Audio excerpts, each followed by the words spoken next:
Hey Mikhail. So now I wanted to make just a quick video with some of the inking. As you can see, some of it has been done already. Uh, I am using this nib, which let me just, it's pretty thin, you see, and I usually use this nib for everything really, and I use the old ones for most of the lines.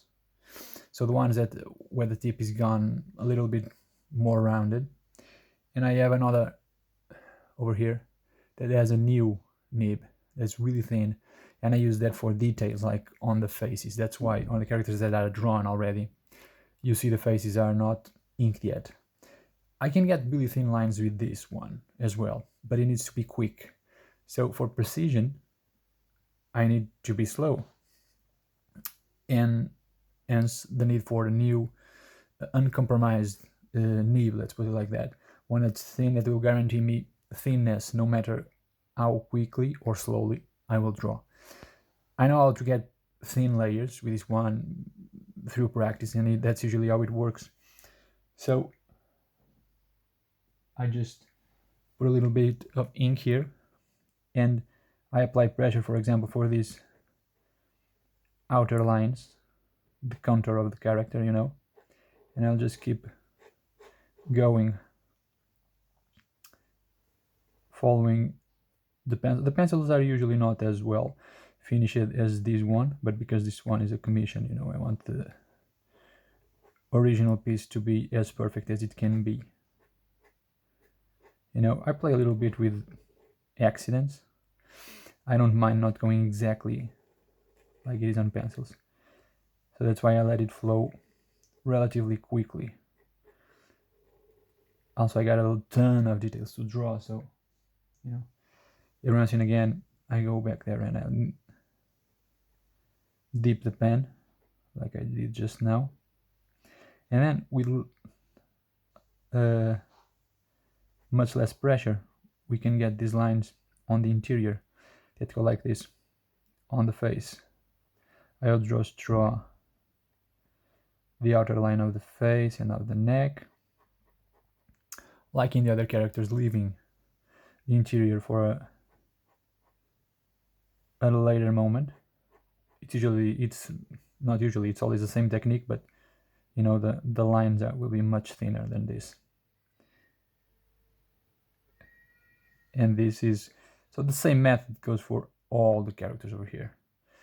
And as you can see, the order in which I draw at this point doesn't really matter because all the figure is established, and I usually play with the pen in the sense like when I've just started, so the nib was clean, so I can get all types of lines. As it starts getting dirty with bits of paper on the tip, it will get me much more hard work to get thinner lines, or it won't get thinner lines at all. So I will just resort to doing these ones when it happens. If it happens, sometimes it doesn't, it lasts for a long time. It depends on how I'm drawing, and then I'll just clean it up once I feel like it's not working properly. This usually takes a few minutes. I also have a trick, which is right now I'm just dipping on the ink and inking directly. If it starts getting very dry on the tip, I sometimes just dip it on the water as well. I don't do it in commissions though, because the line tends to get grayish then, because of the little bit of water diluting a little bit the ink, particularly as the lines go on and on and on, and before I dip it again it ends up diluting a little bit. So I don't like doing that in commissions, because I want the original piece just to be absolutely as perfect as I can. Just going on here with this. As I told you, we can go with any line that I saw. I'm just jumping around a lot because these lines I can do fairly quickly without having to worry too much. I can just draw lots of tiny details. So this is the same for the page that I draw as well. any page that you see from me, it usually goes like this, in which I draw most of it with just one nib. And the nibs get to this state fairly quickly, because that first tip that is really thin goes out fairly quickly. Like if I draw, for example, one page, and if I started with one new nib, sometimes it happens that the old nibs are just gone and are not working properly anymore. So I need to crack on with a new nib. The first page will usually blow it open, and it becomes like this pretty quickly, like after a day of work. And then this can last for like a month, like this, in this state, and I can use it for a long time and extract a lot from it.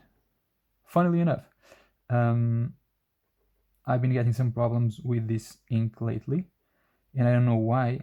I think it's the ink, because I was using these nibs already. They're getting rusty. So they are going away much sooner than they used to go in the past, because they can last me a long time for these thick lines in particular. Even when I'm not capable to do these ones anymore in the interior, I can use them for really thick lines and stuff on the foreground that don't exist as much in this piece, you know. But like some of these lines, as you can see, I go and I insist a little bit on them, and once the nib gets even rounder, it's even easier to get them with just one stroke. So now it goes like this and like this, and you have this gentleman's magnificent robe on. Now, so you can see the gist of it, how I get a character done. For the rest of the stuff, it's pretty much the same, you know. This was done with the ruler, so to get the perspective right, I mean all the rocks and the walls, you can see, and the columns and all that, to make sure that the perspective was exactly right. This stuff over here, you can see probably there's a grid, and then I drew very lightly the rocks in here, and same in the wall. All of this is just like a notation. I'm not going to follow this exactly as it is. I'm going to take some liberties someplace, but stuff like this I will just draw, you know. I draw this thin, and as you can see, to make sure it is thinner than the character that is on foreground. We don't want that to overstate and be over the character. We don't want this to be overstated. And also for details here, I'm not certainly going to use this one. I'm going to use the thinner one, again, to make this distinction between the foreground and the background.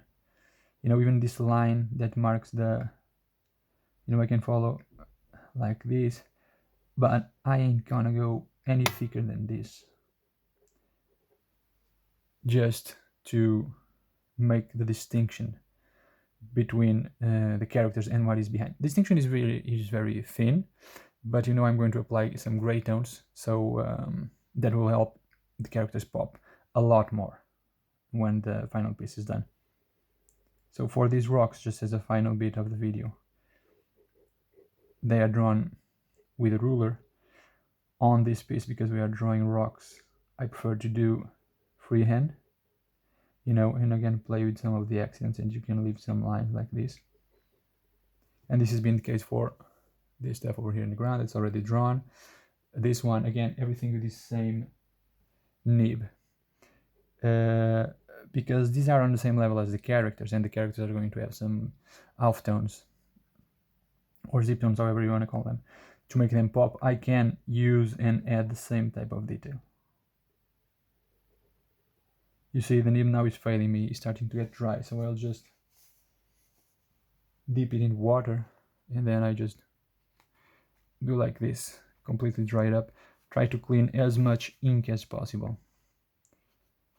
There's a lot of dry ink already in the back of the nib, which is not helping, and I can see some rusting effects coming into play. This nib has been used to draw my pages for issue 4 of my current book, Still a Secret, but I created my own thing, so it's nice and I really know how it's going. I usually do this for commissions as well.